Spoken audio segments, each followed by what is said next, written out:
विपिन की शक्ति ज्यादा मजबूत थी, लेकिन कोल्ड नेदर आर्मर अपने आकार को बदल सकता था, बिल्कुल आयरन मैन के सूट की तरह।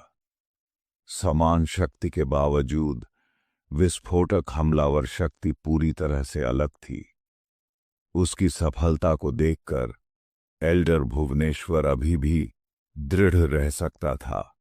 मेघरथ ने एक भौं उठाई और उसका दक्ष रैंक उसके पीछे उभर आया। वह उस सफलता के लिए आभारी था जिसे दूसरे पक्ष ने सहायता की थी, लेकिन वह समझ गया कि अपना पूरा प्रयास न करना और सीधे हार स्वीकार करना अपमानजनक होगा। दक्ष रैंक फिर से प्रकट हुआ और उसकी शक्ति एक बार फिर बढ़ गई। इसके साथ ही एल्डर भुवनेश्वर की तरह उसकी ताकत भी 1000 हॉर्स पावर तक पहुंच गई। सरल शब्दों में, दक्ष भूत अभी भी दिव्य आत्मा की अभिव्यक्ति थी, लेकिन यह अधिक सघन थी और मानव शरीर को भी नुकसान पहुंचा सकती थी। दक्ष रैंक और कोल्ड नेदर आर्मर के तहत विपिन की शारीरिक शक्ति कमजोर पड़ने लगी थी। 10 से ज्यादा राउंड का आदान प्रदान करने के बाद उसे बार बार पीछे हटने के लिए मजबूर होना पड़ा। आखिरकार वह अभी अभी ओरिजिन कोर के 9वें स्तर तक पहुंचा था और उसकी साधना अभी तक ठोस नहीं हुई थी। बेशक यह सिर्फ उसकी शारीरिक शक्ति थी। एक बार जब वह स्वर्ग की तलवार की तकनीक का इस्तेमाल करता या नई दुनिया को प्रज्वलित करता, तो वह आसानी से अपने प्रतिद्वंद्वी को नष्ट कर सकता था। पानी की ये धाराएं स्वर्ग की दिव्य ऊर्जा को अधिक अवशोषित करती हैं। जितना अधिक मैं टेक्निक को समझता हूं, उतनी ही अधिक इंसाइट मुझे किस्मत बदलने वाले काले अघोर चाकू टेक्निक में प्राप्त होती है। आइए देखें कि क्या मैं इस पर अपना नियंत्रण बढ़ा सकता हूं। अचानक एक विचार उभरा। जब उसने 50,000 लाइनें अवशोषित कर लीं, तो किस्मत बदलने वाले काले अघोर चाकू टेक्निक के बारे में उसकी समझ सिर्फ बुनियादी थी। 1,00,000 लाइनों तक पहुंचने पर वह जो तलवार की तकनीकें दिखा सकता था, वे पहले से ही भुवनेश्वर की तकनीकों के बराबर थीं। लेकिन क्या होगा अगर उसने और अधिक अवशोषित कर लिया? यह सोचते हुए उसने संकोच नहीं किया। एक विचार के साथ उसने जो डेस्टिनी डिस्क खरीदी थी वह टूट गई और स्वर्ग की दिव्य ऊर्जा की 1,00,000 लाइनें किस्मत बदलने वाले काले अघोर चाकू टेक्निक की तैरती धाराओं की ओर बढ़ गईं। हम किस्मत बदलने वाला काला अघोर चाकू टेक्निक का धारा उत्साह से गुनगुना रहा था और अधिक ठोस और उज्ज्वल होती जा रही थीं। एक पल में विपिन की किस्मत बदलने वाले काले अघोर चाकू टेक्निक की समझ और भी गहरी हो गई। अवनी द्वारा पहले की गई तलवार की तकनीकें उसके दिमाग में कौंध गईं। न केवल एकीकृत हो गईं, बल्कि उसके दिमाग में और अधिक तकनीकें विकसित होने के साथ साथ गहरी समझ भी प्राप्त हुई। तो यह है किस्मत बदलने वाला काला अघोर चाकू टेक्निक। वह थोड़ा मुस्कुराया, अपने हाथ को तलवार की तरह आकार दिया और मेघरथ की ओर वार किया। वही तकनीक, वही किस्मत बदलने वाला काला अघोर चाकू टेक्निक तलवार चलती है, लेकिन शक्ति पूरी तरह से अलग थी। जैसे ही तलवार की ऊर्जा उसके हाथ से निकली, स्वर्ग की दिव्या ऊर्जा की अनगिनत रेखाएं उससे जुड़ गईं। मेघरथ को तुरंत लगा कि उसका भाग्य नियंत्रण से बाहर हो रहा है। ऐसा लग रहा था मानो वह तूफानों से भरे समुद्र में गिर गया हो और केवल धारा के साथ बहता जा रहा हो। तलवार की ऊर्जा ने कोल्ड नेदर आर्मर पर प्रहार किया और मेघरथ ने मुंह भर खून थूक दिया और तुरंत पीछे की ओर उड़ गया। क्या यही भुवनेश्वर की असली शक्ति है? ऐसी शक्तिशाली तलवार तकनीक को उजागर करने के लिए किस्मत बदलने वाले काले अघोर चाकू टेक्निक की उसकी समझ दूसरे स्तर तक पहुंच गई होगी। दूसरा स्तर, वह क्या है? किस्मत बदलने वाला काला अघोर चाकू टेक्निक के भीतर एक छोटी शाखा है। नदी के भीतर एक धारा की तरह निर्माता द्वारिका केवल तीसरे स्तर तक ही पहुंच पाए। उनके प्रत्यक्ष शिष्यों में से केवल 3 ही दूसरे स्तर तक पहुंच पाए।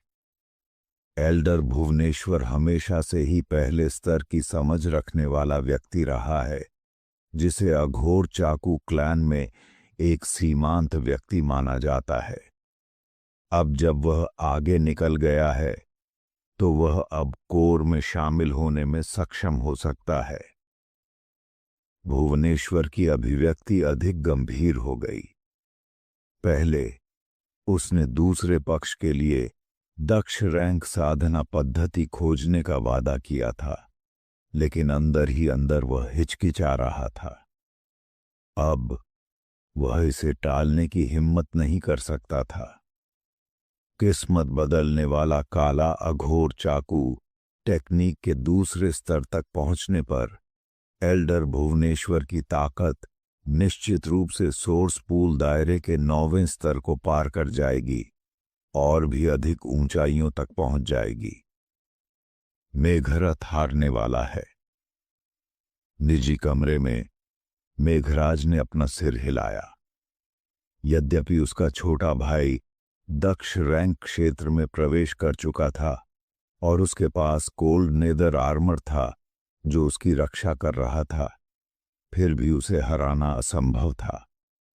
ऐसा व्यक्ति पहले से ही 2 स्टार स्वर्ग के मास्टर को चुनौती दे सकता है। महाराज, सुमन ने उत्सुकता से कहा। मेघराज ने जवाब दिया, एल्डर भुवनेश्वर की ताकत मेरी ताकत से कम नहीं है। मेघरथ का नुकसान अन्यायपूर्ण नहीं है।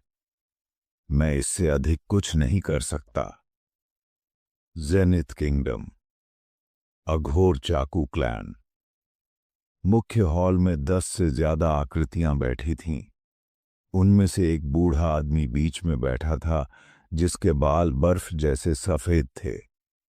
उसकी भौहें चाकू की तरह थीं और उसकी निगाहें तलवार की तरह तेज थीं, जिससे ऐसी आभा निकल रही थी कि किसी के लिए भी उसकी आंखों में देखना मुश्किल था। मास्टर, वह राक्षस शैडो ऑफ जाइल में कूद गया है। अगर वह छिपा रहता है और बाहर नहीं आता है, तो क्या हमें उसे ऐसे ही छोड़ देना चाहिए?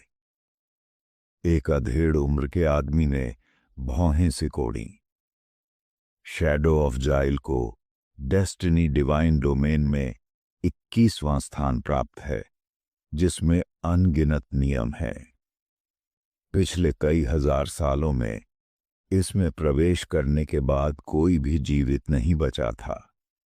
भले ही यह राक्षस असाधारण रूप से प्रतिभाशाली हो, फिर भी उसके लिए लंबे समय तक टिकना मुश्किल होगा। चिंता करने लायक नहीं है। हालांकि चूंकि राक्षस काफी अजीब है, इसलिए हमें अपनी सुरक्षा कम नहीं करनी चाहिए। बाहर से उस पर नजर रखें। अगर किसी तरह से वह बचने में कामयाब हो जाता है, तो हम उसे मौके पर ही मार देंगे। बुजुर्ग आदमी ने हाथ हिलाया। वह कोई और नहीं बल्कि किस्मत बदलने वाला काला अघोर चाकू टेक्निक का निर्माता द्वारिका था। समझ गया।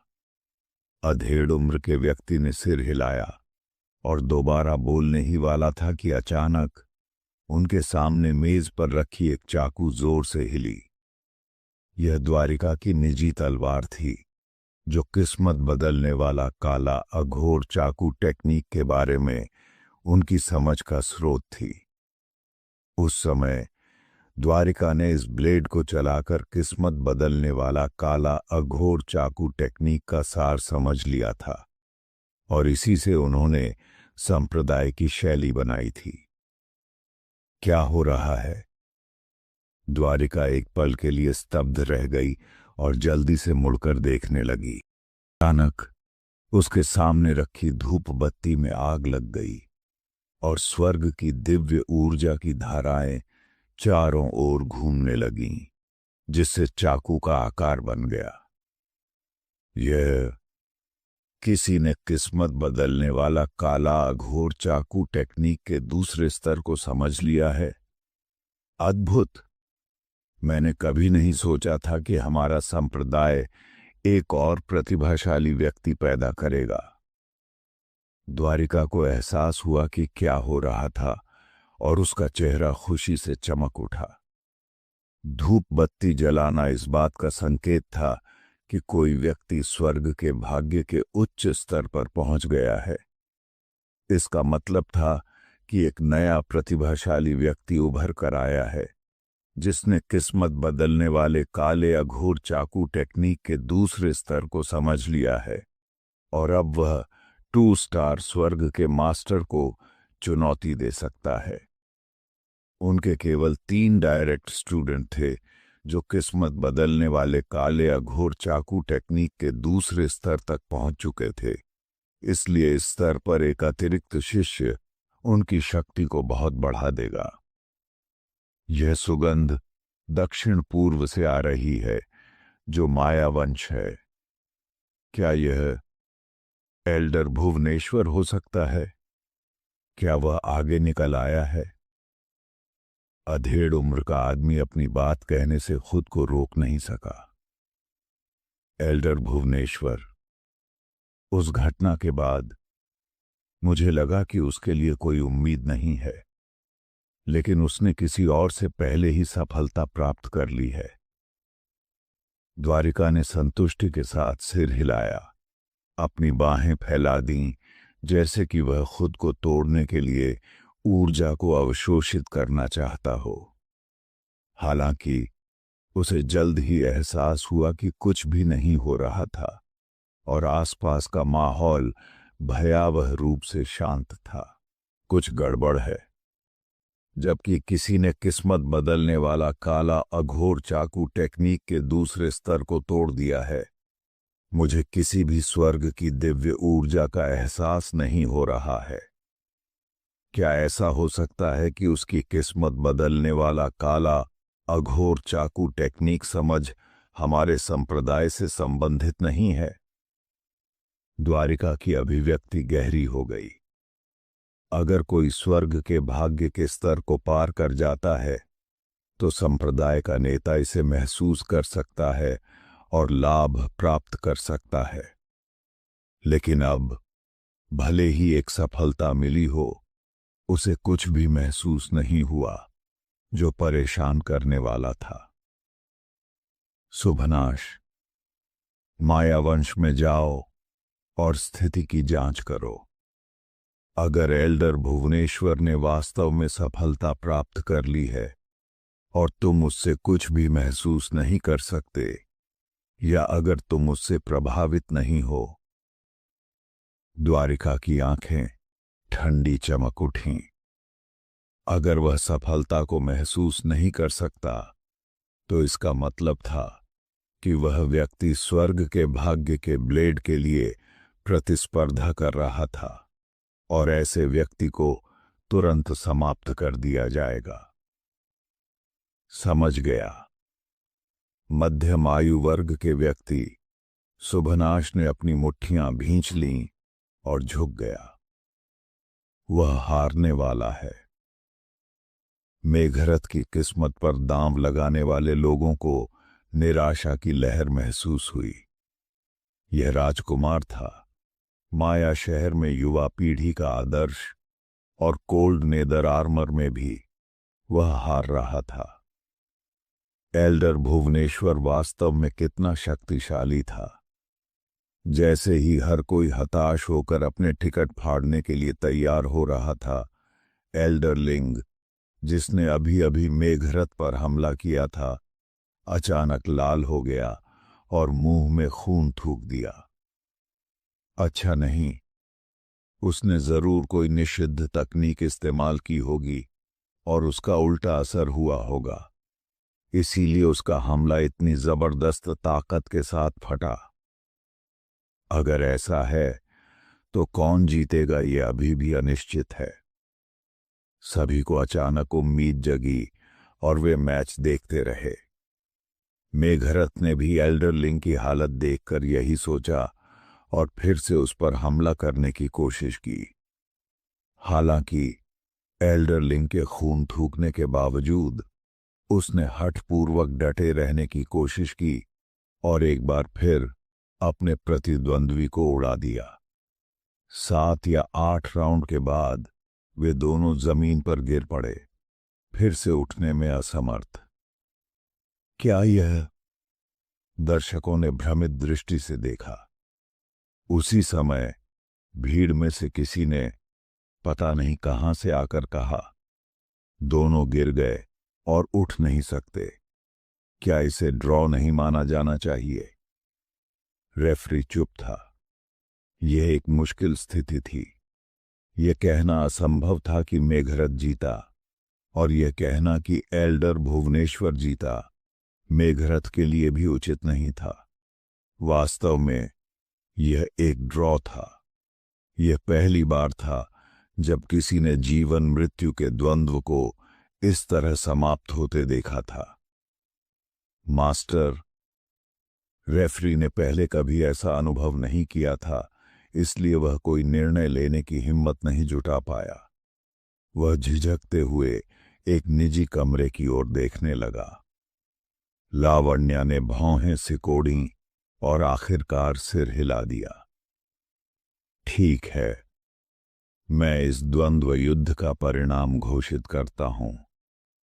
राजकुमार पिंगयुआन मेघरथ और एल्डर भुवनेश्वर के बीच का मैच ड्रॉ पर समाप्त हुआ। यहां तक कि ड्रॉ भी। मैं हार गया। इसकी भविष्यवाणी कौन कर सकता था? नहीं, रुको। ऐसा लगता है कि किसी ने वास्तव में ड्रॉ पर दांव लगाया था और 3 मिलियन सोर्स कॉइन्स दांव पर लगाए थे। क्या किस्मत है! जो लोग उच्च दांव वाले जुए में भाग ले रहे थे वे निराश थे, जबकि जो लोग ड्रॉ पर दांव लगा रहे थे वे खुशी से भर गए। 100 गुना का भुगतान 3 मिलियन 3 बिलियन में बदल रहा है। एरे लहरी हरे डीरी 100 गुना। इतनी संपत्ति निश्चित रूप से उन्हें हान युआन शहर में शीर्ष पर रखेगी। देखो अभी किसने बोला? लावण्या ने आदेश दिया। थोड़ी देर बाद एक नौकर वापस आया। मिस, अभी जो बोला वह वही है जिसने ड्रॉ पर दांव लगाया था। मोटा आदमी। उसे पहले से ही जानकारी मिल गई होगी। उसने जानकारी बेच दी होगी और फिर उसने अपनी सारी बाजी ड्रॉ पर लगा दी होगी। लावण्या ने भौहें सिकोड़ लीं। उसे लगा कि कुछ गड़बड़ है, लेकिन वह ठीक से समझ नहीं पाई। मेघरथ और एल्डर भुवनेश्वर की सफलताएं मैच के दौरान ही हुई थीं, इसलिए कोई भी उनकी भविष्यवाणी नहीं कर सकता था, यहां तक कि वे खुद भी नहीं। लेकिन इस आदमी ने पहले से ही इसका अंदाजा लगा लिया था। इसमें कुछ गड़बड़ लग रही थी। ये आदमी संदिग्ध है। क्या हमें उसकी शर्त बदल देनी चाहिए? मैनेजर को भी एहसास हुआ कि कुछ गड़बड़ है और उसने सावधानी से पूछा, बेशक हमें इसे बदलना होगा, अन्यथा यहां कौन सट्टा लगाता रहेगा? लावण्या ने अपना सिर हिलाया। यह 3 अरब है। मैनेजर ने मुंह सिकोड़ा। आज रात का कुल लेन देन 3 अरब से कम था, इसलिए यदि उन्होंने उसे भुगतान कर दिया तो उनके पूरे काले बाजार को भारी नुकसान होगा। उसके पैसे की खबर फैलाओ और किसी को उसका पीछा करने के लिए भेजो। मुझे पता लगाना है कि वह वास्तव में कौन है। लावण्या ने अपना हाथ हिलाया। हाँ, मैनेजर ने सिर हिलाया। धन दिल को झकझोर देता है और कोई भी मेघराज को मारने की हिम्मत नहीं करता।